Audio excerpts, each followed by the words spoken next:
The first rays of dawn spilled across the tarmac of Charles de Gaulle Airport, casting a golden hue on the frosted windows of the terminal.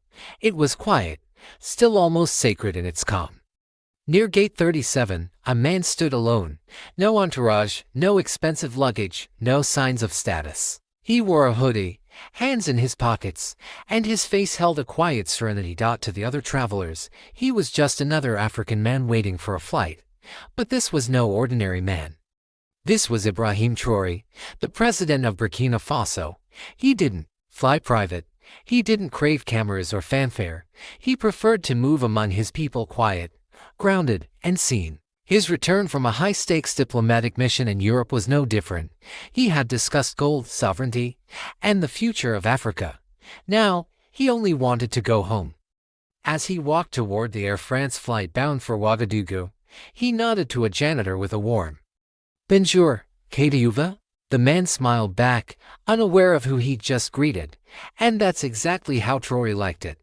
He boarded the plane without a sound, nodded politely at the crew, and took seat 2A by the window in business class, calm, invisible. Or so he thought. Few rows back, trouble was already brewing.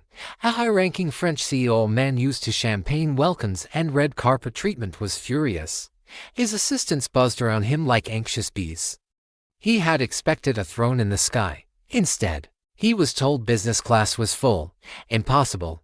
He snapped. "I am a strategic partner in Africa." The gate agents scrambled. Tablets flicked. Calls were made. But there was no room. That's when Claire was called in. She was tall, fair-skinned, with the cold smile of someone used to getting her way.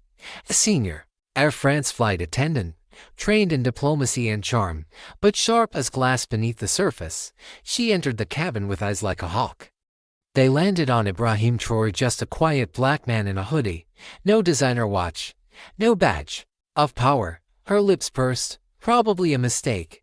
She approached him, smile forced and voice polite. "Monsieur, may I see your boarding pass?" Traoré handed it over calmly. She glanced at it, then back at him. C2A, correct. But still, something inside her twisted. He didn't look the part. She returned with a colder smile. "Sir, we may need to move you to economy. We'll compensate you." Traoré raised an eyebrow. "And why me?" "No reason, sir," she replied. "Just a small adjustment for our guest." "A guest more important than me." She said nothing.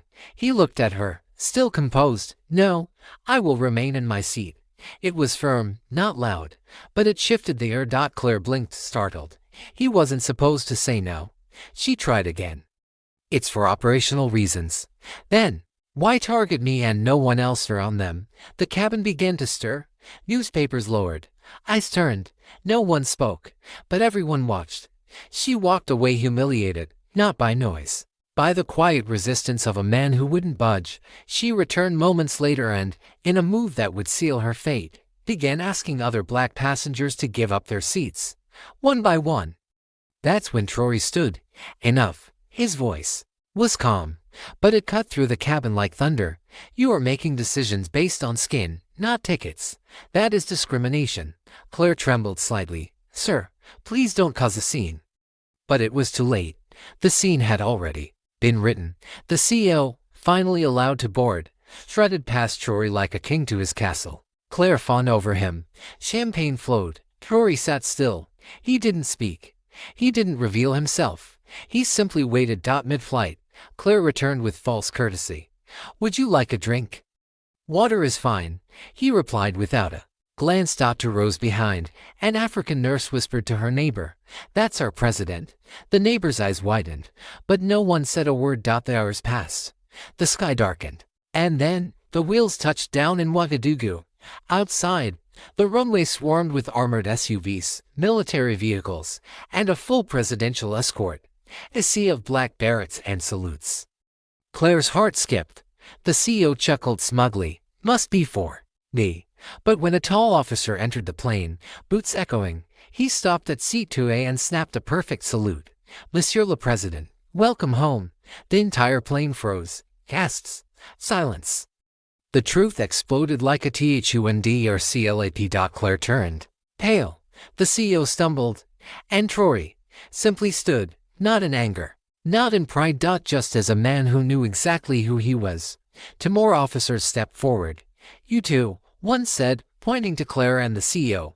"You're coming with us. Now." "What? Why?" Claire stammered. "For public insult and discrimination toward the head of state. A serious offense on national soil." Outside, the cameras clicked. The crowd cheered. Burkina Faso's leader had returned, and everyone now knew the quiet man they had ignored or insulted. As Claire and the CEO were led away in handcuffs, the heat of the tarmac was nothing compared to the burning silence of humiliation. Inside the terminal, President Traore stood before a few reporters, calm, precise. "In Burkina Faso, we do not measure a man by the color of his skin.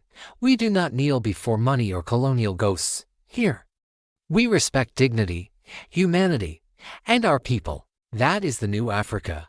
And so, the legend began: a man in a hoodie, a seat in business class, and a lesson the world would never forget.